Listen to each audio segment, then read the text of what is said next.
The ink on the divorce papers was barely dry when my mother-in-law booked a $12,000 celebration, dragging the whole family out to introduce the new fiancé. It was only when the bill came that she frantically called me. "Lily, why did you freeze my card?" It was late summer in Houston, the sky a soft gray after the rain. The humid air carried the scent of wet earth and magnolia blossoms from the nearby bayou. On the street below, the familiar music of a taco truck mingled with the sounds of traffic and sirens, a city soundtrack I knew by heart. I sat by the window, watching raindrops trace paths down the glass, and thought about the life I had just left behind, a life where I truly believed that with enough effort, you could forge anything. My name is Lily Chen. I was 33 years old. With a degree in economics and over a decade in finance, I had worked my way up to chief financial officer for a construction supply company. My job was to stare at numbers and ensure the cash flow never choked. People say finance is a dry field, but I knew that behind every digit was a family's dinner, a paycheck, a sigh of relief from someone who just made their mortgage payment. I met Leo Grant at a networking event. He was 2 years older than me, charming and a fantastic listener. He spoke of his dream to start his own distribution company, to do business the right way, built on a foundation of trust. I listened, and I believed him. Maybe it was because at that age, I was beginning to fear the quiet of my apartment, the lonely dinners, the sound of rain on the roof that seemed to amplify my solitude. Leo introduced me to his family on a weekend evening. His parents lived in an older, two-story home in a suburb, on the outskirts of Houston, neat and tidy despite its age. The dinner was pure Texan comfort: gumbo, braised short ribs, and a skillet of cornbread with a bowl of fiery jalapeno relish on the side. His mother, Susan Grant, served me a generous portion while asking pointedly, "So, you're in finance? You'll be a big help to Leo, then, won't you?" I thought it was a compliment. "I'll do what I can," I said, "as long as we're a team." His father, David Grant, was a man of few words. He just poured me a glass of iced tea, his eyes kind, like a man who only wanted peace in his home. I married Leo 6 months later. When he said he was ready to start his own company, I was the first to nod. He named it Chen Grant Supplies, a name that sounded solid and collaborative. People praised our partnership. I felt a quiet joy. What woman doesn't want to believe in a little bit of romance? But a company doesn't run on romance. It runs on capital and discipline. Leo, the charismatic salesman, had the market connections. I had the life savings, a substantial gift my parents gave me before the wedding, and a professional knack for risk management. I contributed 60% of the startup capital. Leo contributed his sweat equity and contacts. On paper, in our LLC agreement, we were two founding members. In reality, I built the entire financial framework: the payment approval processes, the cash flow projections, the contract templates, the credit policies, and all the legwork with the banks. I knew that when it came to money, even with love, you needed everything in black and white. Money has no sentiment. Leo was the face of the company. He wore crisp white shirts.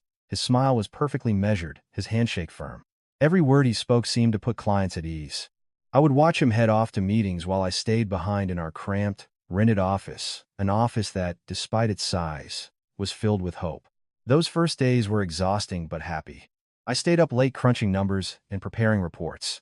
Leo came home late from closing deals. We'd meet in the kitchen, just long enough to share a bowl of instant ramen before diving back into our work. I once joked, "When you get rich, don't forget the pot of ramen that fueled us." Leo laughed. "How could I? You're the one who holds the keys to the vault." I didn't know then that this light-hearted joke would later be twisted into a justification, a reason for them to treat me not as a partner, but as an actual vault to be emptied at will. From that moment on, I wasn't just a wife. I was the foundation upon which others would build their ambitions. My in-laws hadn't shown their true colors yet. Susan loved telling the neighbors her son had married a brilliant woman. My sisters-in-law, Hannah and Megan, would visit and shower me with sweet words. "Lily, you look so chic." Very big city. Leo's younger brother, Noah, a construction worker, was different. He'd come home, quietly take a heavy bag of groceries from my hands, and whisper, "Don't let mom get to you. Don't hold it all in." I'd just smile. I thought every family had its frictions. I thought I was strong enough to manage it all. The night we hung the Chen Grant Supplies sign, I stood under the warm yellow light. looking at my name next to my husband's. My heart swelled. I whispered to myself, okay, I'll trust this one time. I remember vowing that since I had made my choice, I would carry the weight alongside him. But they say a united couple can move mountains. What they don't say is that sometimes, that unity is just one person constantly giving in, while the other gets used to taking. Once the company started landing its first few contracts, I began spending more time at my in-laws' house. It wasn't a formal daughter-in-law duty, but Leo would often say, "Mom misses you. Stop by for dinner. It'll make her happy." It sounded warm, and I wanted to keep the peace. A good daughter-in-law makes for a happy home, or so they say. That's what I believed then. The Grant family had a clear hierarchy. Susan sat at the head of the table. David sat beside her, as silent as a shadow. Leo sat near his mother, and I usually sat opposite, close to the serving dishes, so I could refill everyone's plates and glasses. The sisters, Hannah and Megan, always arrived empty-handed but full of opinions. "Oh, Lily, you look so fresh. That's a city girl for you," Megan would say, her eyes scanning my handbag the way one sizes up produce at a market. Before I could even feel annoyed, Susan would deliver a line that sounded like a joke but wasn't. "Well, her success is this family's success. It's no good being successful if you hide it all away." I laughed it off, chiding myself for being too sensitive. But that seemingly light-hearted comment would later become the chains that bound me. Susan had a way of prying under the guise of caring. She loved asking about my salary, my bonuses, the company's profits and losses. When I'd give vague answers, she'd click her tongue. "I'm only asking so I know how to plan. A woman's job is to manage the household finances, or else money goes in the front door and right out the back." As she said it, she looked directly at me, as if I were the back door. David was different. He'd quietly place a piece of meat on my plate or refill my glass, sometimes looking apologetic, as if afraid of his wife's disapproval. Once, while Susan was bragging about a neighbor whose life changed overnight after their son married a rich woman, David mumbled, "She's our daughter, not a lottery ticket." Susan shot him a look, and he fell silent. Watching that, my heart sank. I used to think a kind, quiet man like him was a blessing. I later realized that kindness without a voice can become an excuse for others' wrongdoing to go unchecked. My two sisters-in-law. How to describe them?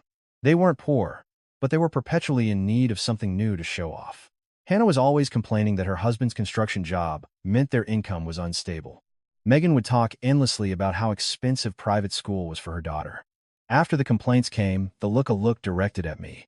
It wasn't a direct request for money, but it put me in a position where I was expected to understand and offer. In my naivete, I'd often bring gifts: a spa voucher, some high-end groceries, a new coat for my niece, thinking it was a gesture of goodwill. Susan loved it, praising me for knowing my place. But her praise felt like she was stamping me with a seal of ownership. "See, this is how a daughter-in-law in my family should be." Only Noah, Leo's younger brother, was different. He'd come home covered in dust from a job site, wash his hands at the kitchen sink, and ask me, "Are you tired, Lily?" It was such a small question, but it reminded me that I was a human being, not just a walking ATM. Once, Susan criticized me for not loading the dishwasher as efficiently as a country girl would. Noah said casually, "Well, Mom, if you don't like it, I'll do it tomorrow." Susan glared. "Don't you dare coddle her." Noah went quiet, but as he passed me, he whispered, "Don't mind her." I wanted to sigh. In that house, a kind word had to be whispered, while an insult could be shouted. I began to notice a pattern with Leo. At work and with clients, he was decisive. At home, he avoided conflict. Whatever his mother said, he'd agree. Whatever his sisters wanted, he'd smile. When I fell silent, he'd squeeze my hand under the table, signaling me not to make waves. His favorite line was, "Just humor her, Lily. She's old." I did, but my patience only taught them that I had no limits. One evening, Susan hosted a big family dinner with extended relatives. I was late because of a crisis at work. As I walked in, she announced loudly, "Ah, here she is. Our CFO daughter-in-law operates on a banker's schedule." The table erupted in laughter. I forced a smile, but a chill went through me. Were they laughing with me, or at me? After dinner, Megan pulled me into the kitchen. "Hey, Lily," she said conspiratorially, "when the company really takes off, you should tell Leo to help us out a bit. His family is your family, right? I stood frozen. Her words sounded sisterly, but underneath was a rule they had all silently agreed upon. My and Leo's assets were the family's assets. I swallowed hard and said, I'll talk to Leo about it. Megan smiled, a confident smile of someone who had already won. That night, on the drive home, Leo asked, Did Mom and Megan say something to upset you? I was direct. I feel like I'm constantly being scrutinized about my salary, about the company. I'm not used to it. Leo sighed. That's just how my family is. Please try to understand. Understand to what extent? I asked. Leo fell silent. His silence reminded me of the saying, a lifetime of wisdom can be lost in a moment of foolishness. Sometimes people aren't foolish because they don't know better, but because they think silence will solve everything. I kept trying to reassure myself. Just be a bit more flexible, I told myself. But the more flexible I became, the sharper the thorns on their words grew. And I began to understand a simple truth. There's nothing wrong with family rules. What's wrong is when those rules are used to force someone to bow their head without ever giving them the right to stand up straight again. After a few months of grinding, Leo and I finally had some breathing room. We weren't wealthy, but money was coming in steadily, and we weren't chasing invoices anymore. I was just starting to feel a sense of relief when Leo said, Honey, we need a bit more liquidity. Our suppliers are demanding faster payments. If we're slow, we lose out on the best materials. I understood. Cash flow in the construction industry is like water through a narrow pipe. One blockage, and the whole system grinds to a halt. After careful consideration, I decided to open a high-limit corporate credit card account in my name. I worked directly with the bank, signed all the paperwork, and established clear rules. Every expense required a receipt. Anyone using a card had to report it. And we would reconcile everything at the end of the month. Leo nodded enthusiastically. Don't worry, Lily. I'm a professional, not some reckless spender. Initially, I only gave Leo a supplementary card for client meetings and business travel. I kept the primary card, as I was accustomed to financial oversight. For the first few weeks, he used it responsibly. The receipts for client dinners and gas were all legitimate. I even patted myself on the back for our efficient system. One of us managed the vault, the other did the shopping. Then, one evening, Leo said something that made my stomach clench. Mom says she feels left out. When she's out, she has to ask us for every little thing. Can we give her a supplementary card? Just so she doesn't feel slighted. That word, slighted, was a difficult one to refuse. Trying to maintain my principles, I said, okay, but with a very low limit. And she needs to tell me what she's spending it on. Leo smiled. Of course.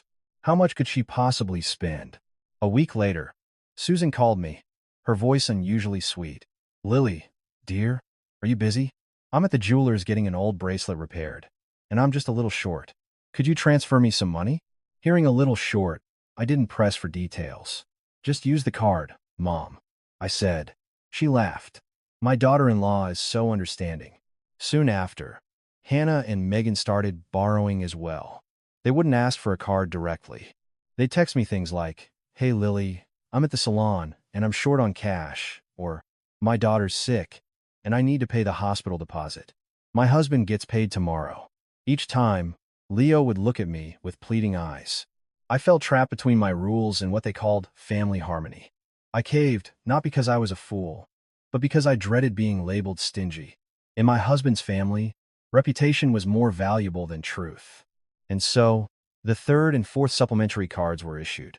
4 names now fell under my financial management: Leo, Susan, Hannah, and Megan. I told myself it was just a little for each person, that I could control it. I set monthly reminders to reconcile the statements, and told Leo to remind his mother and sisters to keep their receipts. Leo's yes, of course, was automatic, but life doesn't follow an Excel spreadsheet. Susan's expenses were no longer a little short. She bought a silk dress for a wedding, new shoes, appropriate for her age, and a handbag because she didn't want people to look down on her. Once, she even said to Leo, right in front of me, at my women's club meeting, everyone was showing off gifts from their daughters-in-law. It would be humiliating for me to show up empty-handed. Leo turned to me with a placating smile. It's not that much, Lily. Just make her happy. Hannah started getting regular spa treatments. She'd send me pictures of her facials and manicures with a text. Just keeping myself fresh, Lily. Can't let myself go, or my husband might start looking elsewhere. Megan developed a passion for online shopping. Every few days, a new package would arrive. One day, I saw a stack of boxes in the corner of their living room and asked, "Did you buy a lot of things, Mom?" Susan replied nonchalantly, "Oh, that's just some stuff for the girls. It's not that much. You're in finance. What's there to worry about?" That phrase, "it's not that much," echoed in my head. Whose money wasn't worth anything? I began scrutinizing the statements, not to find fault, but to protect our families and the company's finances. I found a swarm of small but constant charges: expensive coffee shops, cosmetic stores, high-end grocery stores, and even a charge from a seafood buffet on the very day Megan had posted a picture of herself treating myself. I asked Leo, "Did you remind everyone to keep their receipts?" He brushed it off. "Oh, come on, Lily. It's family. You're being too rigid. It ruins the mood." Ruins the mood, or ruins my principles. At the office, I was still managing payroll, paying suppliers, and chasing down receivables. I never paid an employee a day late, because I knew their livelihoods were not a game. But at home, my money was being spent like water, and it was considered normal. The frightening part wasn't a single large expense. It was the habit they had formed. The habit of swiping for every want, every whim, with the unspoken assumption that I would pay the bill. I tried to address it tactfully. At dinner one night, I said gently, "Mom, sisters, when you use the cards, let's just go over the receipts at the end of the month so I can manage the budget properly." Susan slammed her chopsticks down, her eyes smiling but cold. My, our little CFO is getting very formal. I spent a little, and I have to file a report." Hannah chimed in. "Well, she's in finance. She has to count every penny." Megan delivered the final blow. "Maybe you're just not busy enough, since you don't have kids to worry about." I froze. They had used my childlessness to shut me up. It was a low blow, and I couldn't argue back at the dinner table. Leo just put a piece of fish on my plate, as if to say, "Just eat and let it go." That night, I lay in bed, facing the wall, listening to the rain. A cold dread began to form in my heart. I still loved my husband. I still wanted to save my marriage. But I knew that if this habit didn't stop, it would eventually swallow both our company and our relationship. The subject of children is easy to talk about, but difficult to live through. In our 3 years of marriage, I never avoided the idea of having a baby. I yearned for it. I'd see mothers with their children at the park and feel a lump in my throat. But the company was all-consuming, and Leo was always out late. We just assumed it would happen eventually. Then the questions started, becoming more frequent and insistent. At first, it was Susan asking gently, "Are you taking your prenatal vitamins?" Soon it became, "Any good news yet?" Then Hannah chimed in, "You're still young, Lily, but maybe the stress from work is too much." Megan would add with a smirk, "If you spend all your time chasing money, you might find that nature won't cooperate." I was deeply hurt but tried to hold it in, telling myself they were just anxious for a grandchild. But their anxiety felt more and more like an indictment. I finally told Leo, "Let's go see a doctor. I'm tired of guessing." Leo, weary of his mother's nagging, agreed. "Fine, let's go." We went to a major clinic and did a full workup. As I waited for the results, my hands were ice cold. Leo sat next to me, but his eyes were glued to his phone. I didn't blame him. I knew he was busy. It's just that in those moments, when a woman needs her partner most, a phone screen can make you feel utterly alone. The doctor was direct. "There are no serious reproductive issues with either of you. Lily, your cycle is likely affected by stress. And Leo, your lifestyle is irregular, with too many late nights." He advised us to adjust our habits, reduce stress, and try again in a few months. I felt a wave of relief. At least neither of us was to blame. I planned to go home and explain it gently to the family, thinking they would be reassured. But I had forgotten one thing. Some people don't want the truth. They just want a scapegoat. That evening, Susan made a fragrant pot of stew.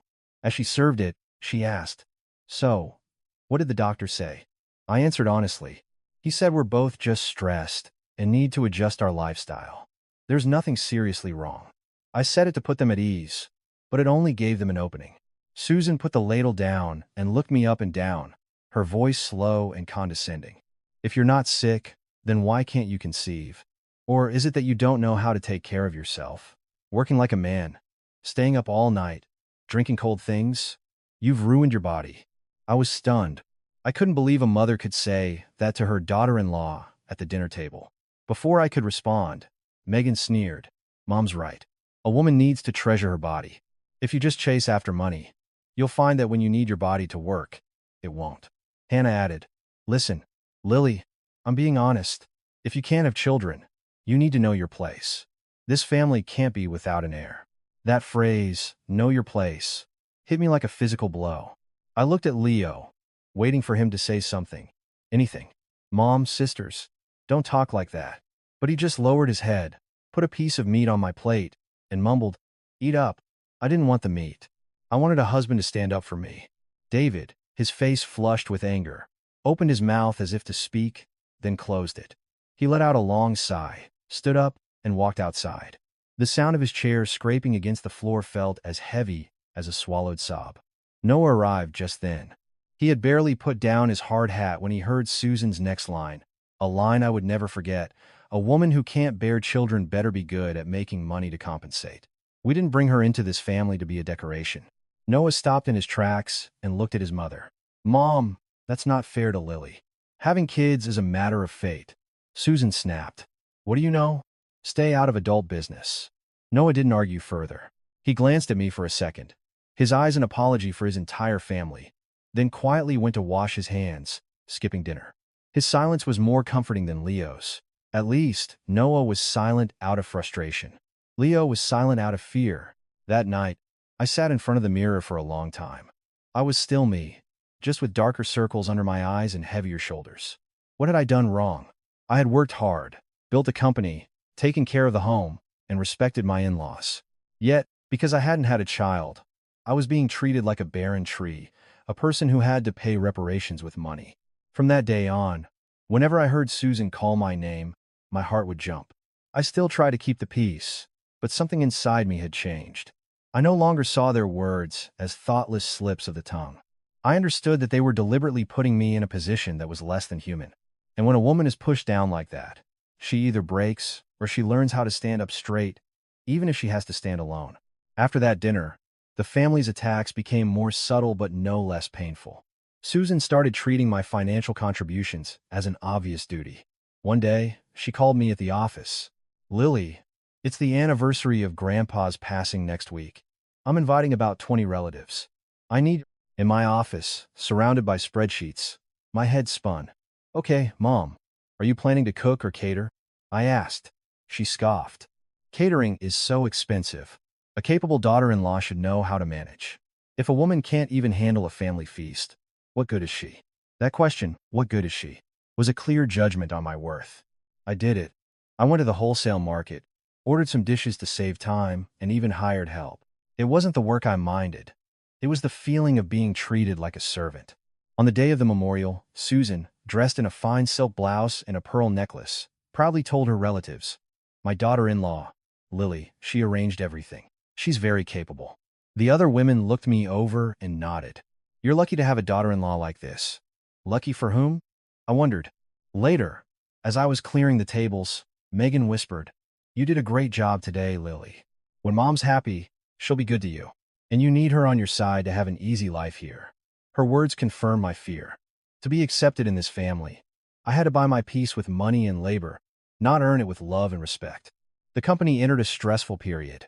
I was running to banks, preparing loan applications for a new shipment of inventory, and dealing with overdue accounts. My employees looked to me as their pillar. I held firm to my principles: payroll on time, every time, transparent dealings with suppliers, clean paperwork. But when I got home, exhausted, another demand would be waiting. "Lily," Susan would say, "Hannah's niece is getting married. How much should we give as a gift? We can't look cheap." I was tired in a way sleep couldn't fix.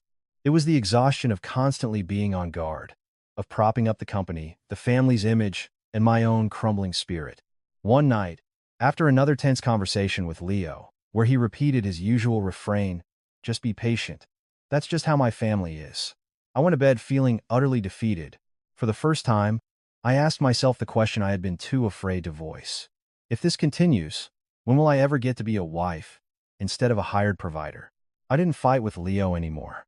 I simply began to observe, the way I observed cash flow. A discrepancy always indicates a problem, but you need data to confirm it. Leo started coming home later. Sometimes, his shirt carried the faint scent of a perfume that wasn't mine. He'd say, "I was in a meeting with a client in a sealed office. They spray air freshener." I'd nod, not asking more. One afternoon, I needed to make a quick call and my phone was dead. I borrowed Leo's. As I picked it up, the screen lit up with a notification. It was just a few words, but they were enough to make my hands go cold. "Are you home yet? I'm waiting." The sender's name was Jessica. I stood there, frozen. People say women are prone to suspicion, but I'm a finance professional. I don't trust feelings. I trust data. So, I didn't snoop. I placed the phone back exactly where it was and went to charge my own. My heart was pounding, but my face remained calm. That night, I watched Leo. He kept glancing at his phone during dinner. I asked, "Busy?" He replied smoothly, "Just a client." Later, after he fell asleep, I lay awake, my mind racing. Who was Jessica? If she was a client, why text like that? I wasn't going to be a fool. The next day, I didn't confront him. I went to work and began to examine the one thing I had full access to and expertise in: the expense reports. Our company had clear spending policies. Client entertainment had limits, gifts required approval. I pulled up Leo's recent expense claims. Several entries from high-end restaurants caught my eye, filed on days he claimed to be meeting major clients. The records were vague. Client meeting, with no company name or attendee list. I called in Vanessa, our head accountant. I trusted her. I didn't ask about an affair. I asked about procedure. "Vanessa, are these recent expense reports from Leo complete?" She hesitated, then lowered her voice. "Ma'am, Leo's been pushing back on the approval process lately. He says it slows him down. He told me you were too bureaucratic." I almost laughed. For 3 years, my bureaucracy had kept the company solvent. But for someone who wanted unchecked access to funds, rules were always an obstacle. "Vanessa," I said, "please keep digital copies of everything and flag any claims that lack proper documentation." That evening, I went to my in-laws for dinner. As I walked in, I heard Susan sighing. "Leo is working so hard. He's getting thin. As his wife, you need to take better care of him. Lily, you don't want some outsider to do it for you." She emphasized the word outsider. Megan added with a smirk, "Successful men attract a lot of attention. A wife has to be vigilant." Hannah finished the thought, "And maybe it's fate. This family needs a grandchild. If a man doesn't get one at home." They were laying the groundwork, preparing to blame me if I lost my husband. It would be my fault for not being a better wife, for not giving him a child. Leo sat there, silent as always. But this time, his silence wasn't just weakness, it was complicity. That night, I knew what I had to do. Not to win him back, but to save myself. I didn't ask Leo another question about Jessica. I knew a man like him would just twist it back on me. "You're overthinking things." I also refused to create a dramatic scene for his mother and sisters to gossip about. I chose my own way, the way of a finance professional. Slow, meticulous, and emotion-free. One afternoon, I left work early and drove to a quiet neighborhood near the office. I found a small studio apartment for rent in a secure building. I signed the lease in my name and paid the deposit. Holding the key, I felt an odd sense of relief, like a drowning person finally finding a foothold.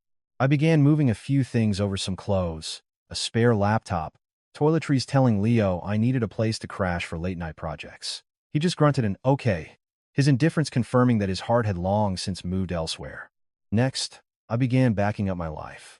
I logged into every corporate account I had access to, changing passwords and enabling two-factor authentication. I downloaded the LLC agreement, business registration, member contribution records, and all financial reports. Then I moved on to my personal assets. The condo we lived in had been a premarital gift from my parents. "A daughter should always have a roof over her head that's in her name," my father had said. At the time, I thought he was being overly cautious. Now, I understood his wisdom. I found the deed, the bill of sale, the gift letter, all in my name, Lily Chen. I scanned everything and saved it to a secure cloud drive. Finally, I scheduled a meeting with a lawyer, Mr. Thompson. He was a no-nonsense man in his 40s. I laid out the facts like a business report: my majority capital contribution, my husband's suspected misuse of company funds, and the imminent collapse of my marriage. What are my rights regarding separate and community property? How do I protect myself from being left with nothing? He asked targeted questions.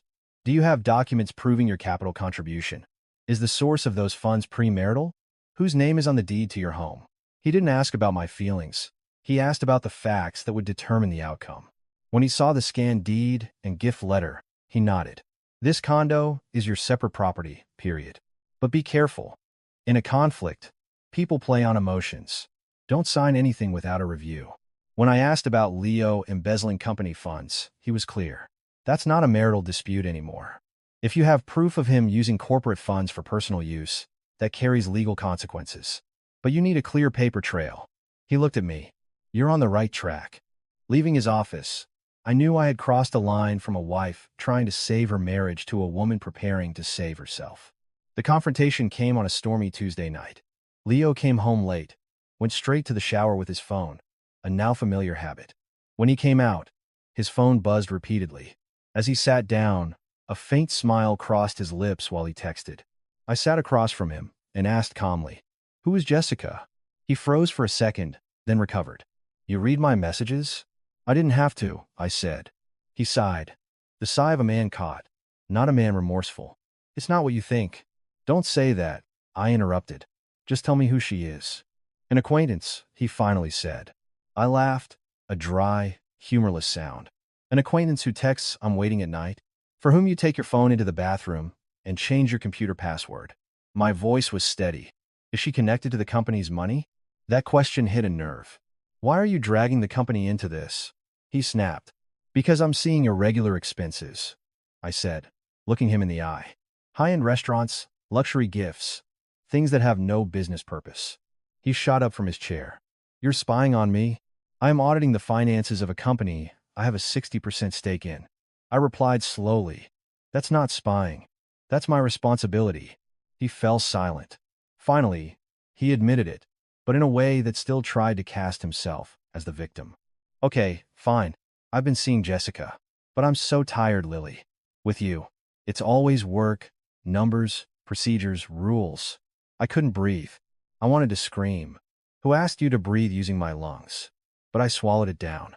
"So what do you want to do?" He sat down, rubbing his face in a gesture of performed misery. "Let's end this. Amicably." The word amicably landed, like a block of ice. I started to laugh, a laugh that brought tears to my eyes. Amicably. After you use company money to buy gifts for another woman? After you let your family humiliate me for years? Amicably. After you sat in silence while they tore me apart? I took a breath. When you say amicably, you mean an uncontested divorce, right? He nodded. Yes. A clean break. I won't embarrass you. Embarrass me? I laughed again. I've already been thoroughly humiliated. You just didn't notice. Just then, the family group chat notification popped up on his phone. It was a voice message from Susan, her voice sharp and triumphant. "Lily, let me be blunt. This family needs a grandchild. If you can't provide one, you need to know when to step aside. Don't ruin Leo's life." I stood frozen, not in surprise, but in a moment of stark clarity. She was finally saying out loud what she had wanted all along, to push me out and make room for someone else. Leo heard it. He didn't grab the phone, didn't text back, "Mom, stop it." He just looked at me and said weakly, "She has a temper. Don't take it to heart." I turned to face him fully. "I'm not taking it to heart," I said. "I'm taking it to my lawyer." For the first time, Leo looked at me and had no idea how to respond. That night, I didn't sleep. I went back to my studio, opened my laptop, and organized all my files. I was no longer a wife waiting for her husband to come to his senses. I was a woman preparing for battle. The next morning, I stood before the county courthouse at 7:50 a.m. I wore a simple white blouse and black slacks, not to look strong or pitiful, but to look professional, as if walking into a critical business meeting. To me, divorce was no longer an emotional event. It was a legal procedure to be executed correctly. Leo arrived a few minutes late, looking calm, almost relieved. We filed the papers and sat through the mandatory mediation. The mediator asked if we were divorcing voluntarily. Leo answered immediately, "Yes." I followed, "Yes, I am." My voice was as steady as if I were reading a financial statement. When the topic of assets came up, Leo looked at me and said magnanimously, "Whatever you need, Just say it. I don't want to make this difficult for you. I looked back at him. Everything is outlined in the separation agreement. We'll follow the paperwork. He seemed taken aback. He was expecting tears. A scene. A moment where he could play the benevolent ex-husband. I gave him no such satisfaction. The most important thing was to legally sever the marriage first. Any subsequent disputes over the company or the condo would then be business and property disputes. Not a messy, she said, marital squabble. We signed. He signed quickly, like a man closing a deal. I took a moment longer, reading every line. I had learned my lesson. Honesty without vigilance is just an invitation to be exploited. As we walked out into the bright morning sun, Leo said, "Well, that's that. A new life for both of us." I just nodded. Just then, my phone buzzed. It was the family group chat. The Grant family. A name that now felt like a cruel joke. A voice message from Susan, loud and jubilant. "Tonight, we're celebrating at the Grand Hotel. I've invited all the relatives to wash away the bad luck and officially welcome our new daughter-in-law, Jessica." It was followed by a photo of the reservation confirmation, showing a $12,000 banquet. Then a picture of Susan, arm wrapped tightly around Jessica's waist. Hannah and Megan replied with heart and firework emojis. Relatives chimed in with congratulations. I stood in the sun, staring at the screen, a lump in my throat. It wasn't that I missed Leo. It was the casual cruelty of it, of being labeled bad luck, to be washed away. 3 years I had served that family, and this was my send-off. Amid the joyful chorus, one text made my eyes sting. It was from Noah. "Mom, this is just cruel." That was it. But it was enough. My phone rang. It was Leo, his voice hurried and annoyed. "You saw the group chat? Mom's just excited. Don't make a big deal out of it." "What would be a big deal?" I asked quietly. He hesitated. "I mean, we're divorced now. Let's all just maintain some dignity." I laughed out loud. Dignity? I've been maintaining this family's dignity for years. I hung up. I put my phone in my bag and walked to my car.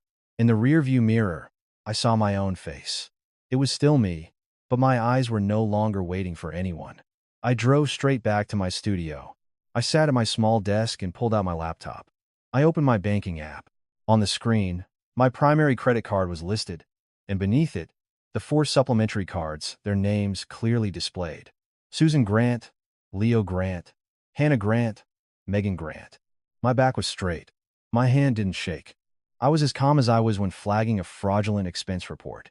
I thought of the 3 years I had paid those bills, thinking it was for family. I thought of their insults at the dinner table. I thought of Leo's condescending offer of an amicable end. The cards were in my name. The power was mine. I was simply taking back what belonged to me. I clicked on Susan Grant's card. Deactivate? I stared at the screen for 3 seconds, then clicked. Confirm. Next, Leo Grant. Deactivate. Confirm. Hannah Grant. Deactivate. Confirm. Megan Grant. Deactivate. Confirm. 4 clicks. As clean and final as shutting 4 doors. I sent a message to the bank's fraud department, placing a temporary hold on any unusual transactions on my primary card as well. Done? I made a cup of tea and waited. Just before 6 p.m., my phone rang. Susan's number. I let it ring 3 times before answering. Her voice was shrill, breathless. "Lily, what did you do?" "My card was declined." I replied calmly. "It was a supplementary card on my account, Mom. I deactivated my account." "You're trying to humiliate me," she shrieked. "The entire family is here. The hotel is demanding payment." I took a sip of tea.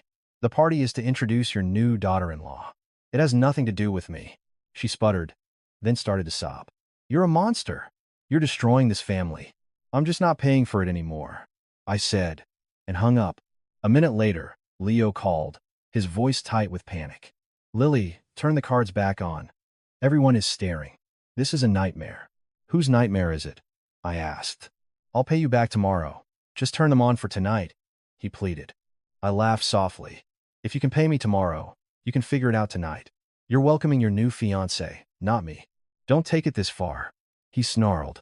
"I'm not taking it far," I said. "I'm just taking it back." I hung up. Around 7 p.m., Noah called. His voice was low, with the chaotic murmur of a crowded lobby in the background. "Lily, I'm not calling to ask you to turn the cards on. I'm calling to say you did the right thing. It's a total disaster here." He described the scene. Susan arguing with the hotel manager, Hannah and Megan fuming with embarrassment, Leo pacing back and forth on his phone, and Jessica, the guest of honor, cowering in a corner, her makeup unable to hide her panic. Finally, his father, David, had to step in, trying to negotiate a payment plan with the hotel. Hearing about David, my heart ached. He was always the one left to clean up the messes. The story didn't end in the hotel lobby. I knew Susan wouldn't accept this quietly. She would twist the story, paint me as the villain. So, I took control of the narrative. I went onto a popular Houston community Facebook page. I wrote a short, factual post. This morning, my ex-husband and I finalized our uncontested divorce.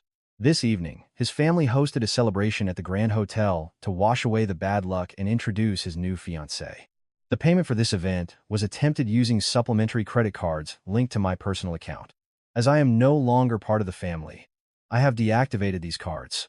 The hotel is now requesting that the hosts settle their own bill. I attached a censored screenshot of the group chat and the reservation confirmation. The post exploded. But what pushed it over the edge was a video, filmed by another guest at the hotel.